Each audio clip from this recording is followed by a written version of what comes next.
Good evening बच्चों। ए to Z learning media प्रस्तुत करता है पीसीबी विज्ञान रसायन 1 कक्षा क्लास 12 के लिए।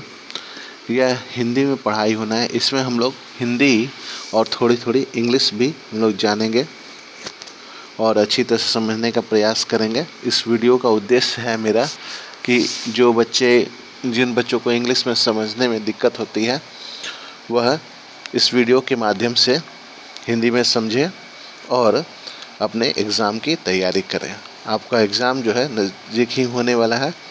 मैं कोशिश भी रहेगा कि आप सभी बच्चों का सैंपल जो है वह करा सकूं।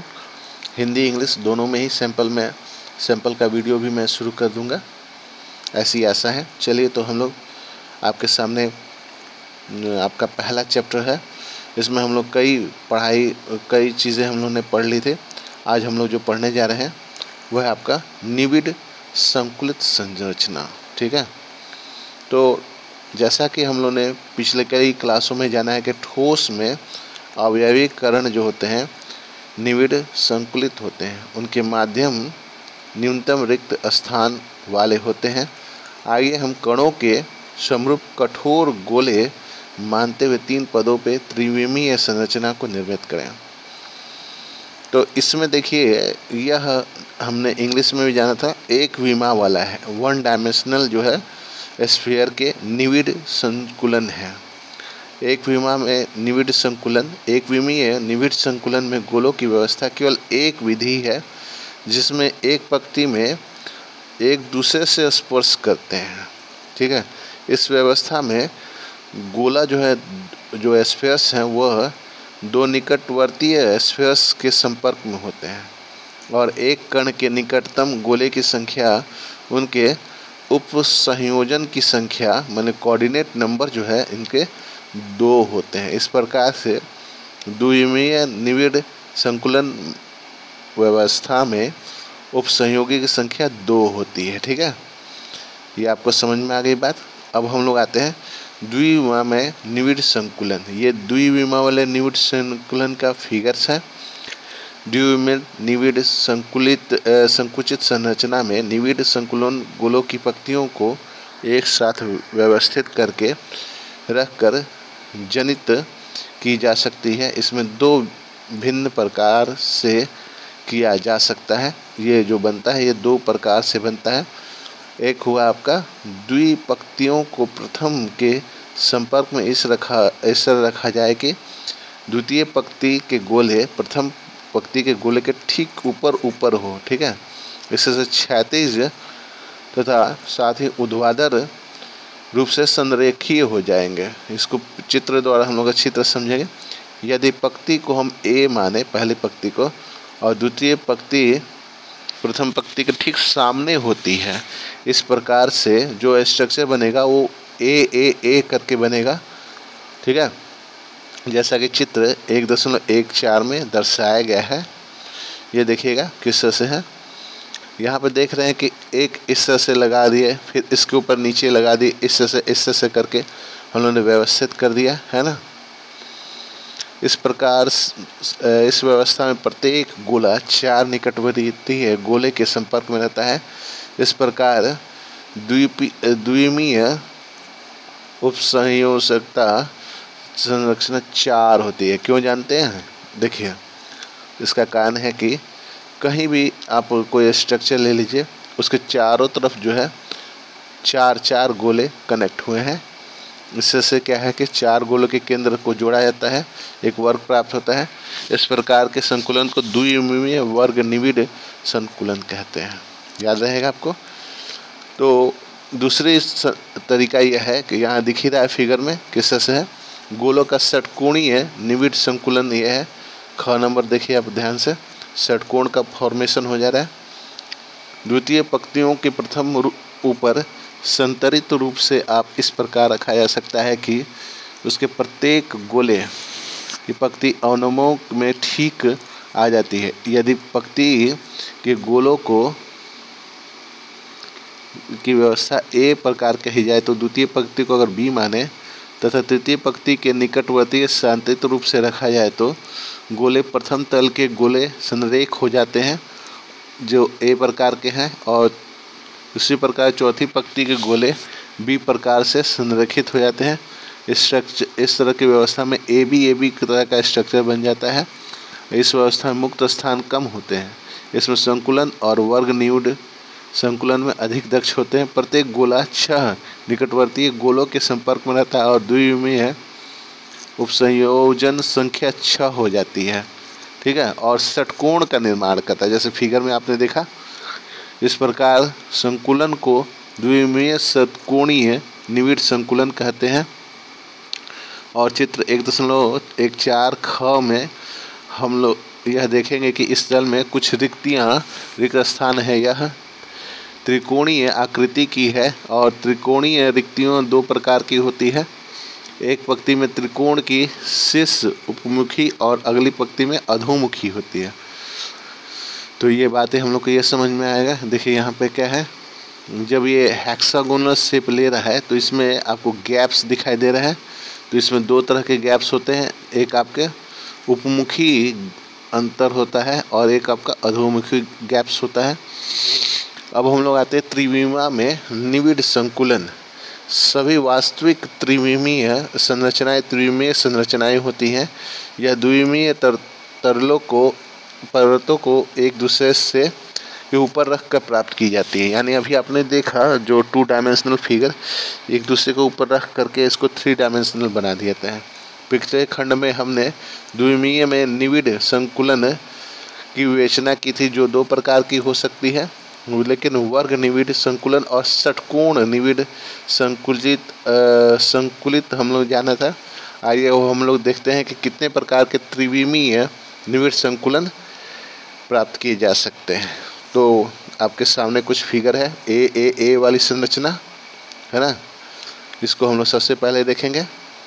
तो ये है आपका द्विविमीय वर्ग निविड़ संकुलित परतों में त्रिविमीय संकुलन, माने संकुलन जो है त्रिविमीय 2 विमीय की मदद से बनाया गया है। विमा डायमेंशन है ना, इसलिए कंफ्यूज नहीं करेंगे। जब द्वितीय वर्ग के निविड़ संकुलित परत को प्रथम के ऊपर रखा जाता है तो हम उसी नियम का अनुपालन करते हैं जिसका पालन हमें एक पंक्ति को दूसरे पंक्ति के निकट में रख के किया था। द्वितीय परत को प्रथम परत के ऊपर इस प्रकार रखते हैं कि ऊपरी परत के गोले प्रथम परत के गोले के ठीक ऊपर हो, यानी ऊपर नीचे करके जैसे हम लोगों ने पहले सजाया था उस तरह से ऊपर नीचे इसको सजा करके हम लोग ने रख दिया है। तो पूर्णतः क्षैतिज या ऊर्ध्वाधर रूप से ये सारे सीध में होते हैं जैसा कि फिगर में दिया हुआ है। चित्र से हम इस प्रकार से जानते हैं कि अगर मान लीजिए कि हमने परत के गोलों की संख्या, गोलों को ए प्रकार कहा तो सभी परतों में समान व्यवस्था होगी और जालक को ए प्रकार का पैटर्न प्राप्त होगा। इस प्रकार जनित होने वाला जालक सामान्य घनीय जालक और एकक कोष्ठिका आद्य घनीय एकक कोष्ठिका है। ठीक है, अब आते हैं हम लोग द्विविमीय षटकोणीय निविड़ संकुलित परतों में त्रिविमीय निविड़ संकुलन। इसमें परतों को एक दूसरे पर रख करके त्रिविमीय निविड़ संकुलित संरचना निम्न प्रकार से जनित की जाती है। पहला है द्वितीय परत को प्रथम परत के ऊपर रख करके आइए हम द्विविमीय षटकोण के निविड़ संकुलित पर ए प्राप्त करते हैं। उसी प्रकार ही हम परत के उसके ऊपर इस प्रकार रखते हैं कि द्विविमीय परत के गोले प्रथम परत के अवनवों में आ जाते हैं। चूँकि 2 परतों के गोलों के भिन्न रखने से रेखीय हो जाता है और द्वितीय परत बी परत मानते हैं। इस प्रकार हम लोग देखते हैं 1.6 ये 1.16 जो है ये आपके नीचे है। देखिए निविड़ संकुलित गोलों को 2 परतों में इस प्रकार से रखा गया है। टी जो है समचतुष्फलक रिक्त को दिखा रहा है और ओ से ऑक्टागोनल होता है तो ऑक्टागोनल को दिखा रहा है। ठीक है, तो इस तरह से क्या है कि इससे अलग अलग व्यवस्था की उत्पत्ति होती है। जब भी द्विविमीय परतों के एक गोला प्रथम तल पर रिक्त के को ऊपर होता है अथवा विलोमतः तब आपका एक चतुष्फलीय रिक्ति बनती है और इन रिक्तियों को चतुष्फलीय रिक्तियाँ कहते हैं, क्योंकि जब इन 4 गोलों के केंद्र को मिलाया जाता है तब एक चतुष्फलक बन जाता है। इन्हें हम लोग टी द्वारा निरूपित करते हैं। ऐसी एक रिक्ति को अलग चित्र में दर्शाया गया है। ये देखिए चित्र आपको दिखाई दे रहा है। यहाँ तो चित्र में स्पष्ट नहीं हो रहा क्योंकि ये बहुत माने जटिल चित्र बना दिया है। यहाँ इसको स्पष्ट रूप से समझ सकते हैं। चतुष्फलकीय रिक्ति है ना, इसको फिर अष्टफलकीय रिक्ति दिखाया है। ये कैसे फॉर्म किया है, कैसे फॉर्मेशन किया है वो देखेंगे हम लोग। ऊपर यह अकेला है, फिर ये देखिए 3 है, इसके बीच में आपका रिक्ति जैसा दिखाया है। फिर ये देखिए फिर आपका 3 स्ट्रक्चर दिखाया है, फिर आपका अष्टफलकीय रिक्ति है। ठीक है, इस तरह से चतुष्फलक का फॉर्मेशन हो गया। देखिए ध्यान से, इन दोनों के कॉम्बिनेशन से ये चतुष्फलक बन गया। उसे देखेंगे हम लोग अष्टफलक रिक्ति कैसे तैयार हुआ है। अष्टफलक में देखिएगा ये ऊपर आपका 3 है और नीचे आपका अष्टफलकीय रिक्ति आ गया और ये ज्योमेट्रिकल शेप हो गया इसका, है ना। यही बात यहाँ पे दिखाया है इसका। अन्य रिक्तियों पर द्वितीय परत की त्रिमीय रिक्तियाँ प्रथम परत की त्रिकोणीय रिक्तियों के ऊपर है। इस प्रकार त्रिकोणीय आकृति अति व्यापित नहीं होती है। इसमें एक में त्रिकोण का शीर्ष ऊर्ध्वमुखी और दूसरे का अधोमुखी होता है। इन रिक्तियों को चित्र 1.16 में ओ से अंकित किया गया। ओ से हो गया ऑक्टागोनल, है ना। ऐसी रिक्तियाँ 6 गोलों से घिरी होती है। इन्हें अष्टफलकीय ऑक्टागोनल रिक्तियाँ कहते हैं, जिसमें एक रिक्ति को अलग चित्र 1.17 में दर्शाया गया है। इन दोनों प्रकार की रिक्तियों में की संख्या निविड़ संकुलित गोलों की संख्या पर निर्भर करती है। अगर मान लें कि हम लोग निविड़ संकुलित गोलों की संख्या n माने, तो जो आपके अष्टफलकीय रिक्तियाँ बनेगी वह उनकी संख्या उसके बराबर होगी, लेकिन चतुष्फलकीय रिक्तियाँ जो बनेगी वह दुगुनी हो जाएगी, 2n हो जाएगी। ठीक है, अब आते हैं हम लोग तृतीय फलक को द्वितीय फलक पर रखना। जब हम तृतीय फलक को द्वितीय फलक पर रखते हैं तो इससे तब 2 संभावनाएं होगी। एक होगा आपका चतुष्फलकीय रिक्ति का आच्छादन। द्वितीय परत की चतुष्फलकीय रिक्तियों को तृतीय परत के गोलों द्वारा आच्छादित किया जाता है। इस स्थिति में तृतीय परत के गोले प्रथम परत के गोलों के साथ पूर्णतः संरेख हो जाते हैं। इस प्रकार गोले का पैटर्न एकांतरण परतों में पुनरावृत्त होता है और पैटर्न बनेगा आपका ए बी करके बनेगा, है ना। इस संरचना को हम लोग इससे समझेंगे। देखिए यहाँ ए बी बना, ये षटकोणीय निविड़ संकुलन SCP कहलाता है, संरचना कही जाती है। चित्र 1.18 में हम लोग देखेंगे। इस प्रकार के परमाणुओं की संरचना जो होती है मैग्नीशियम और जिंक में पाई जाती है। ध्यान दीजिएगा, BA करके जो स्ट्रक्चर बन रहा है, ये देखिए इसका हम लोग वास्तविक स्ट्रक्चर देखेंगे। ये आपके अणुओं का स्ट्रक्चर है, इनके माने जो पार्टिकल्स होते हैं उनका स्ट्रक्चर है। और ज्योमेट्रिकल शेप ये हो गया